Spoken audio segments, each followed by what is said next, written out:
প্ৰতিখন higher secondary স্কুলত অহা 4-5 বছৰৰ ভিতৰত আমি 8 কোটিকৈ টকা প্ৰত্যেকখন হাইস্কুল আৰু হায়াৰ ছেকেণ্ডাৰী স্কুলক আমি দিব খুজিছোঁ, যাতে আমাৰ বিদ্যালয়বিলাক ডন বস্কো সেন্ট মেৰিজতকৈও দেখিব ধুনীয়া হয়। ৰাজহুৱা খণ্ডৰ শিক্ষানুষ্ঠানবিলাকে আমাৰ ৰাজ্যৰ শিক্ষাৰ প্ৰসাৰৰ ক্ষেত্ৰত শক্তিশালী ভূমিকা গ্ৰহণ কৰিব পাৰে। ইতিমধ্যে ৰাজ্যত 500খন বিদ্যালয় নিৰ্মাণৰ কাম আৰম্ভ হৈছে আৰু ইয়াক আমি দ্ৰুত গতিত আগুৱাই লৈ যাব খুজিছোঁ। 4,000 বিদ্যালয় আৰু 8 কোটি টকা দি, অৰ্থাৎ এই গোটেই আঁচনিখনত প্ৰায় 30,000 কোটি টকা আমি ব্যয় কৰিম, যাতে আমাৰ গোটেই গ্ৰাম্যাঞ্চলৰ বিদ্যালয়, বিশেষকৈ হাইস্কুল আৰু উচ্চতৰ মাধ্যমিক বিদ্যালয়বিলাকত এক চকুত লগা পৰিৱৰ্তন সম্ভৱ হয়।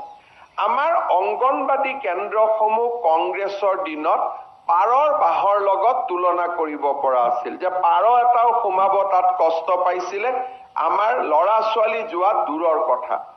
আজি আমি 5,000 অংগনবাদী কেন্দ্ৰ, প্ৰত্যেকটো কেন্দ্ৰকে 25 লাখ টকা দি আমি সজাই পৰাই তুলিছোঁ। আজি দৃষ্টিনন্দন হৈছে।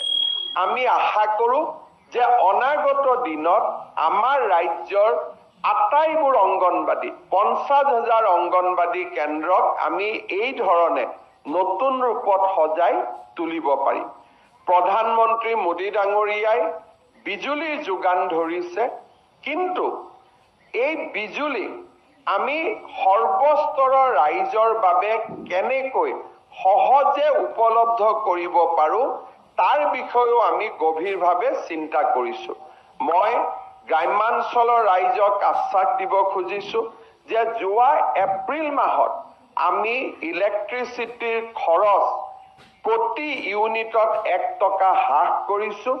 ভগৱানে যদি আমাক শক্তি দিয়ে, অক্টোবৰ নৱেম্বৰত আমি আৰু 1 টকা নহ'লে 50 পইচা দাম আমি এই বছৰতে কমাবৰ বাবেও আমি সিদ্ধান্ত লৈ কলেজত যাবৰ কাৰণে। আৰু কোন কলেজত যাব যে 3 বছৰ তেওঁ কলেজত পঢ়িব, এটা তেওঁ যদি কোটাত কোচিং কৰি থাকে, এইখনতো আমি পুৰস্কাৰ হিচাপে নিদিওঁ, আমি কলেজত যোৱাৰ সুবিধাৰ কাৰণে দিওঁ। যদি তেওঁ কলেজতে নপঢ়ে, তেওঁক আমি স্কুটিখন কেনেকৈ দিব পাৰোঁ? দুখীয়া মানুহে পেষ্ট, ফণি, কোনোবাই চাউল দালি কিনা পইচা দি টেক্স লৈয়েতো আমি এইবিলাক কৰোঁ। মোৰতো ঘৰৰ পইচা নিদিওঁ। গতিকে মই যদি কলেজতে নপঢ়োঁ, মোৰ দেউতা মায়ে যদি মোক কোচিঙে কৰাব পাৰে এবছৰ, তেওঁ চৰকাৰৰ বিনামূলীয়া স্কুটিখন কিয় লোভ কৰিব লাগে? এইখনতো পুৰস্কাৰ নহয়।